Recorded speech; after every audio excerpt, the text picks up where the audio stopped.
এখন যে ভিডিও ক্লিপটি দেখলেন এখানে আমরা কি দেখলাম যে ভিডিও রিভার্সে যাচ্ছে। তো কিভাবে আপনি আপনার ভিডিওকে রিভার্সে নিয়ে যেতে পারেন আজকের ভিডিওতে আমরা সেটাই দেখবো। শুরু করবো এখনই। তবে শুরু করার আগে আপনি যদি আমার চ্যানেলে নতুন হয়ে থাকেন তাহলে অবশ্যই চ্যানেলটি সাবস্ক্রাইব করে পাশের বেল আইকনটি প্রেস করে দিবেন যাতে করে এই ধরনের ভিডিও আপনি মিস না করেন। তাহলে আর কথা না বাড়িয়ে চলুন ভিডিওটি শুরু করা যায়। কাইনমাস্টার অ্যাপ্লিকেশনটি ডাউনলোড করার পর ওপেন করলে এরকম একটা ইন্টারফেস দেখতে পারবেন। এখান থেকে যাবেন ক্রিয়েট নিউতে, এখান থেকে 16:9 এই রেশিও সিলেক্ট করে এখান থেকে ক্রিয়েট বাটনে ক্লিক করবেন। এখন মিডিয়া থেকে আমাদেরকে একটি ভিডিও ইম্পোর্ট করতে হবে।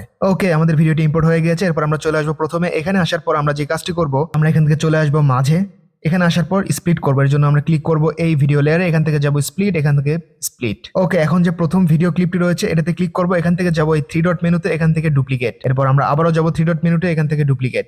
ওকে, আমরা দুটা ডুপ্লিকেট করে নেওয়ার পর আমরা যে মাঝের ডুপ্লিকেটটি রয়েছে এটাতে ক্লিক করব। এরপর আমরা এখান থেকে সিলেক্ট করব রিভার্স। ওকে, আমরা প্লে করে দেখি। ওকে, এটা রিভার্সে যাচ্ছে। এরপর আমরা চলে যাব থার্ড ডুপ্লিকেটে, এখানে যাওয়ার পর আমরা চলে যাব স্পিডে, এখান থেকে আমরা এটার স্পিড করে দেবো 6।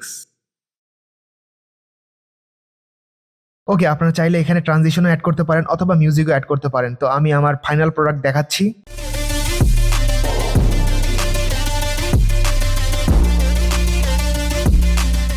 এরপর ভিডিওটিকে সেভ করার জন্য ঠিক উপরে রাইট সাইডে একটা আইকন দেখতে পাচ্ছেন, এই আরো আইকনে ক্লিক করলে ভিডিওটি সেভ হয়ে যাবে। তো এই ধরনের ভিডিও আরো পেতে চাইলে অবশ্যই চ্যানেলটি সাবস্ক্রাইব করে পাশের বেল আইকনে প্রেস করে দিবেন। দেখা হবে পরের ভিডিওতে।